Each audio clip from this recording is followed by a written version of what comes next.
बिस्मिल्लाहिर्रहमानिर्रहीम। अस्सलाम वालेकुम नादरीन, आप यूट्यूब चैनल देख रहे हैं। मैं इमरान ख़ान हूँ। मियाँ नवाज़ शरीफ साहब ने दो बड़े फ़ैसले किए हैं और ये फ़ैसले मियाँ साहब को डिलीवर करेंगे या नहीं करेंगे, इसका फ़ैसला आने वाले दिनों में हो जाएगा, सबको पता चल जाएगा। ये जो दो फ़ैसले हैं वो उनको क्यों करने पड़े, इस पर हम बात करेंगे और उन फ़ैसलों का नतीजा मेरी नज़र में क्या निकलेगा, कुछ हक़ाइक़ आपके सामने रख देते हैं। लेकिन मियाँ साहब एक्चुअली ये कर क्यों रहे हैं, अंदर की खबर भी मैं आपको दे देता हूँ। मियाँ नवाज़ शरीफ साहब को ये बताया गया था कि आप बहुत मकबूल लीडर हैं, आसपास वो अपने हमेशा इस तरह के लोगों को रखते हैं जो बड़े खुशामदी हैं। जब मियाँ साहब बरतानिया में मौजूद थे तो मीठे मुंह बनाकर सवालात करने वाले, मीठे मीठे हल्के हल्के सवाल करने वाले सहाफ़ी उनके आसपास मौजूद रहते थे और उन्होंने मियाँ साहब को बताया कि मियाँ साहब आप पाकिस्तान के नहीं बल्कि दुनिया के सबसे अजीम लीडर हैं।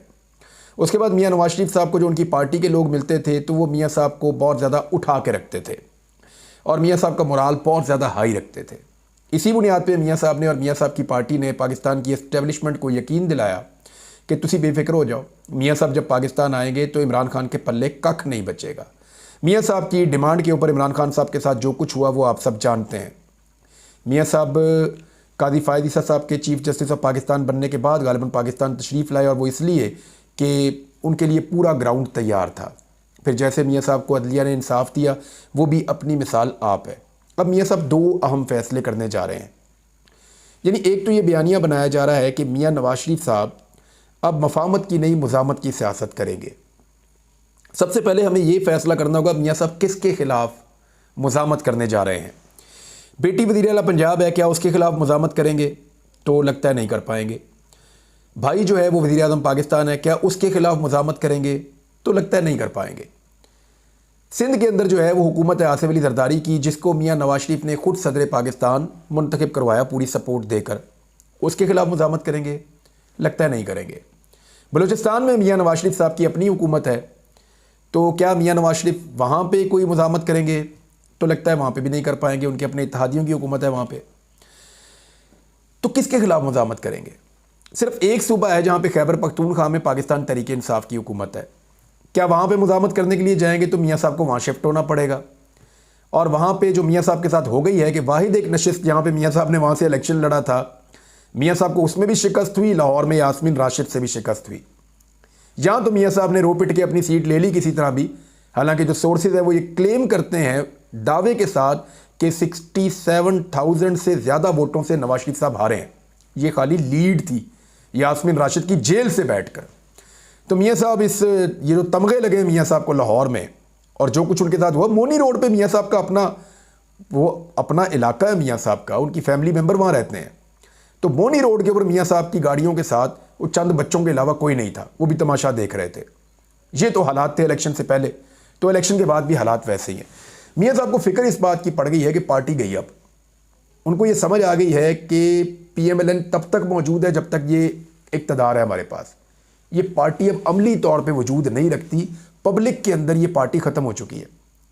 देखें, पाकिस्तान तहरीक इंसाफ का सिंबल चला गया, लीडर जेल में है, हालात इतने पतले कर दिए गए कि आज उनका झंडा लगाया कोई पंजाब के अंदर या बलूचिस्तान में तो बंदा उठा के अंदर दे देते हैं। सिंध के अंदर भी आप कराची में PTI का झंडा लेकर निकले तो आपके ऊपर पर्चा हो जाएगा या आपको गिरफ्तार कर दिया जाएगा। इस किस्म की सख्ती है, इसके बावजूद वो पार्टी पाकिस्तान की सबसे बड़ी पार्टी बन चुकी है।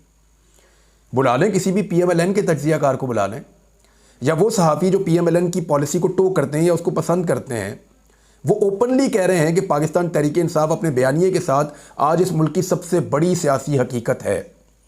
हालांकि वो प्रैक्टिकली कानूनी नुक्ता नज़र से उनका सिंबल भी उनके पास नहीं है, इलेक्शन कमीशन में वो उस तरह से मौजूद ही नहीं है। दूसरी तरफ नवाज शरीफ इलेक्शन कमीशन में तो मौजूद है, उनकी पाकिस्तान में हुकूमत भी है, लेकिन पॉलिटिकल पार्टी अब नहीं है। वो सिर्फ हुकूमत के साथ बंधे हुए कुछ लोग हैं अपने अपने मफाद के साथ, लेकिन पॉलिटिकल पार्टी बहुत कमज़ोर हो चुकी है। नवाज शरीफ को लगता है इस पार्टी को वो तगड़ा करें, उनके अंदर दोबारा हवा भरी जा रही है।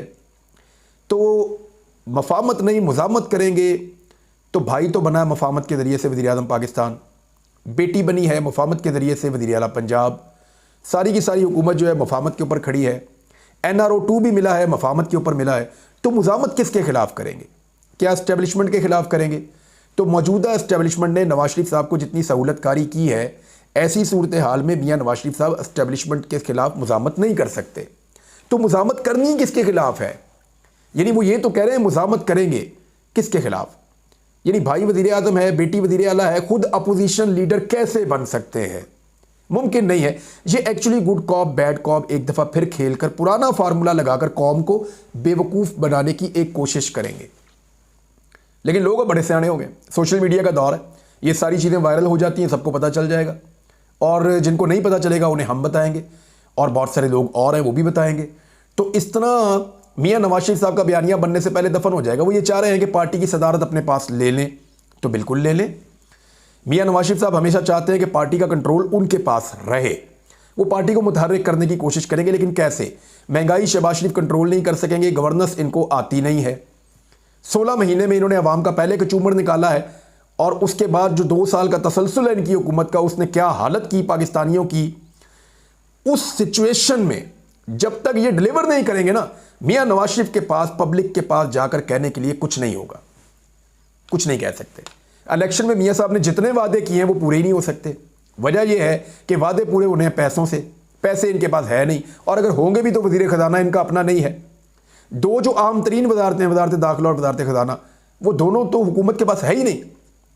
हुकूमत को उन पर कंट्रोल नहीं है, और हुकूमत भी ये सोचती है कि कल को हम ये कहेंगे कि किसी और के खाते डाल देंगे कि जनाब हमारे पास तो दोनों वजारतें ही नहीं थी, तो हम क्या करते? जनाब आप इस्तीफ़ा देते और घर जाते। या आपने अवाम का कचूमर निकालना आपने ज़रूरी समझा? जब अवाम के लिए मुश्किल फ़ैसले और बुरे फ़ैसले किए जा रहे थे, अवाम को पीसा जा रहा था महंगाई की चक्की में और बैड गवर्नेंस में, तो उस वक्त आप हुकूमत के अंदर बैठे रहे, बल्कि हुकूमत के मज़े लेते रहे वज़ीर आज़म बन के। और आज आप कह रहे हैं कि आप जिम्मेदारी नहीं ले सकते। तो मियाँ साहब को, शहबाज शरीफ को ये जिम्मेदारी लेनी पड़ेगी, नवाज शरीफ को भी लेनी पड़ेगी, मरियम नवाज को भी लेनी पड़ेगी। इससे ये भाग नहीं सकेंगे कभी भी, क्योंकि कानूनी नुक्ता नज़र से, आईनी लिहाज से, वो आईनी सरबराही तो उनके पास आ गई है। अब कंट्रोल चाहे किसी और के पास हो। एक्चुअली ड्राइविंग सीट पे वो बैठे हुए हैं, चाहे उनको गाइडेंस कोई और दे रहा हो, लेकिन अगर एक्सीडेंट हुआ तो केस जो है वो इनके ऊपर ही होगा। अब डिलीवर हुकूमत कर नहीं पाएगी, तो नवाज शरीफ के पास बेचने के लिए बयानिया क्या है? सिर्फ एक चीज़ बचती है। ये तो पहला फैसला है कि मैं सदर बन जाऊंगा, वो पार्टी संभालूंगा, वो तो दिखाई नहीं दे रहा। लोग अब बेवकूफ़ बनने वाले नहीं हैं। अब दूसरी जो चीज़ है वो मियाँ साहब ने फैसला किया कि विक्टिम कार्ड, मैं ये साबित करूँगा मेरे साथ बहुत ज़्यादती हुई माजी में भी, और मेरे साथ बहुत ज़्यादती हो रही है आज भी। ये कैसे साबित करेंगे मियाँ साहब? आपको याद है उन्होंने 2016-17 में एक चीज़ पूछी थी जब उनकी हुकूमत ख़त्म हुई थी, मुझे क्यों निकाला? मियाँ साहब वो बयानियाँ वापस लेकर आना चाह रहे हैं। हालांकि 2 साल से पाकिस्तान में उनकी हुकूमत है।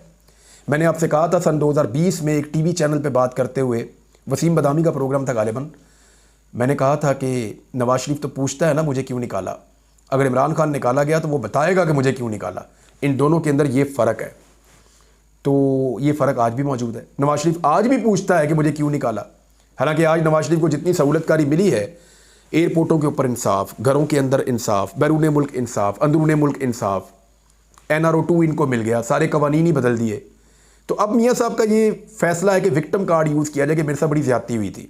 ज़्यादती किसने की थी? मियाँ साहब अपने मुंह से बता चुके हैं उस वक्त कि जनरल फैज़ हमीद साहब और जनरल रिटायर कमर जावेद बाजवा साहब ने उनके साथ ज़्यादती की थी, और 5 जजों को वो कहते थे इस्तेमाल किया गया मेरे खिलाफ। अब मियाँ साहब कहते हैं कि 6 जजेस के ख़त में हम एक फ़रीक बन जाएं और अदालत में पहुँच जाए कि जो नवाज शरीफ के साथ भी ज़्यादती हुई थी उसका भी अदाला किया जाए। उन 5 जजों को भी बुलाया जाए और बुला के पूछा जाए जनाब आपके ऊपर क्या दबाव था कि आपने ये गलत फैसले दिए मियाँ साहब के खिलाफ। तो मामला ये है कि ये मियाँ साहब ले तो जाएंगे शौक में अदालत में, लेकिन मेरे ख्याल में कोई मियाँ साहब को पक्का फिक्स करने का मंसूबा बन रहा है जो मियाँ साहब को समझ नहीं आ रही।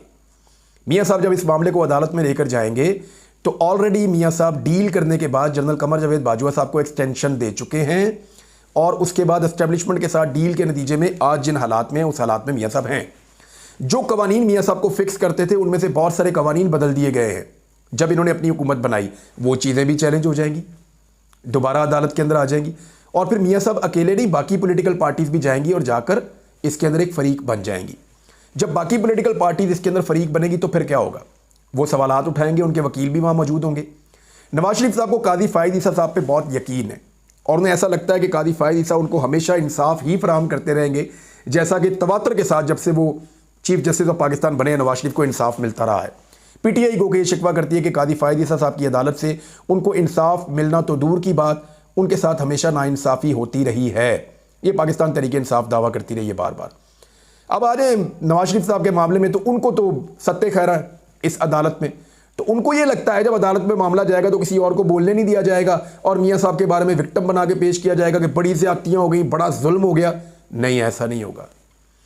दूसरी पार्टियों के वकला भी आएंगे, मीडिया भी मौजूद होगा, मीडिया सवालात भी उठाएगा कि मियाँ साहब साफ दो, क्योंकि आपके सारे केसेस खत्म हुए टेक्निकल बुनियादों पे, आप मेरिट के ऊपर बरी नहीं हुए। मियाँ साहब के केसेस खत्म हुए टेक्निकल बुनियादों पे, कुछ कवानीन तब्दील कर दिए गए, कुछ चीज़ों को वैसे इस्तेमाल कर लिया गया, कुछ गवाहियाँ मिटा दी गई। टेक्निकल बुनियादों पे मियाँ नवाज शरीफ साहब के मुकदमात ख़त्म किए गए हैं। अगर मियाँ साहब ये पंगा लेंगे तो वो सवालात दोबारा उठाए जाएंगे। कैलबरी फॉन्ट भी आएगा, कतरी ख़त भी आएगा, मनी ट्रेल भी मांगी जाएगी, सवालात दोबारा उठेंगे, हुदैबिया वाला मामला भी उठ सकता है। फिर मियाँ साहब को ये भी बताना पड़ेगा कि जाली अकाउंट्स के अंदर चपड़ासियों के अकाउंटों में अरबों रुपया कैसे आया, ये भी सवालात उठाए जाएंगे मौजूदा वज़ीर-ए-आज़म के बारे में। तो वो चीज़ें जिनसे मियाँ नवाज शरीफ ने बड़ी मुश्किल से जान छुड़ाई थी, वो दोबारा उनके गले पड़ जाएंगी इन सारे केस के अंदर। मुझे ऐसा लगता है कि मियाँ नवाज शरीफ साहब को जो है वो घेर घार के ले जाया जा रहा है अदालत के अंदर, ताकि जो रही सही इज्जत है उसका भी फालूदा निकल जाए। तो बड़ी अच्छी बात है, मियाँ साहब जाएं और जाकर फरीक बने और फिर उसके बाद तमाशा देखें कि उनके साथ होता क्या है। तो ये जो दो नवाज शरीफ साहब के फ़ैसले हैं, ये फ़ैसले मियाँ नवाज शरीफ साहब करने तो जा रहे हैं कि शायद वो अपनी गिरती हुई साख को या अपनी गैर मकबूल होती हुई सियासी हैसियत को या अपनी पार्टी को सहारा दे पाए। वो ये दो फैसले या दो चीज़ें करने तो जा रहे हैं, लेकिन ऐसा लगता है कि वो अपने पाँव पर कुल्हाड़ा मारने जा रहे हैं। और ये जो एक एंटी एस्टेब्लिशमेंट टाइप का बयानिया वो बनाना चाहते हैं, जो है नहीं उनके पास, वो एक बनाना चाहते हैं, सिर्फ एक दिखावा करना चाहते हैं। ये लोगों को एक नूरा कुश्ती से ज़्यादा और कुछ नहीं लगेगा।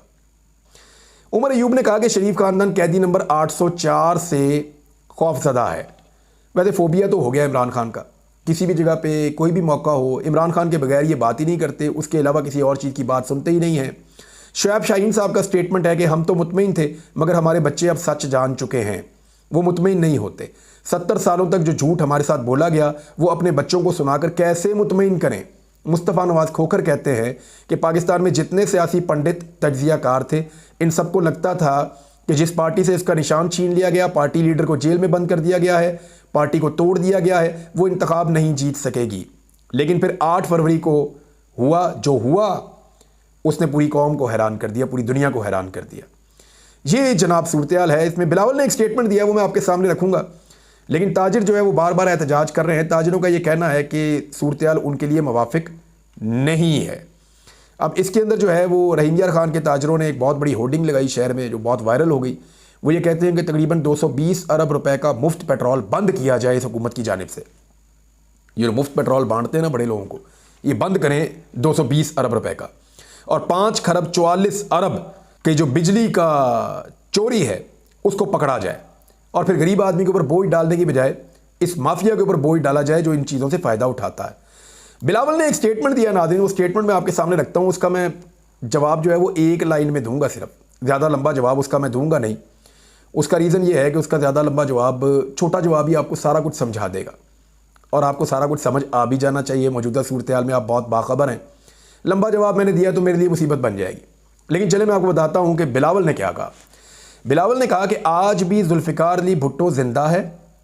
भुट्टो शहादत के 45 साल बाद भी कब्र से हुकूमतें बना और गिरा रहे हैं, ये बिलावल ने कहा। तो मैं बिलावल की तस्हीह कर दूं कि जनाब बिलावल भुट्टो ज़रदारी साहब, आपके वालिद गिरामी ने भुट्टो साहब को दफन कर दिया है और कब्र से बैठकर या कब्र के अंदर से जुल्फ़िकार अली भुट्टो हुकूमतें बना और गिरा नहीं रहे, बल्कि जिन लोगों की वजह से वो कब्र में गए हैं वो लोग इस वक्त भी हुकूमतें बना और गिरा रहे हैं और आप एक आला कार बन चुके हैं। मेरे ख्याल में इतना जवाब काफ़ी है। अब तक के लिए इतना ही नाज़रीन, अपना ख्याल रखिएगा, अपने इस चैनल का भी। अल्लाह हाफ़िज़।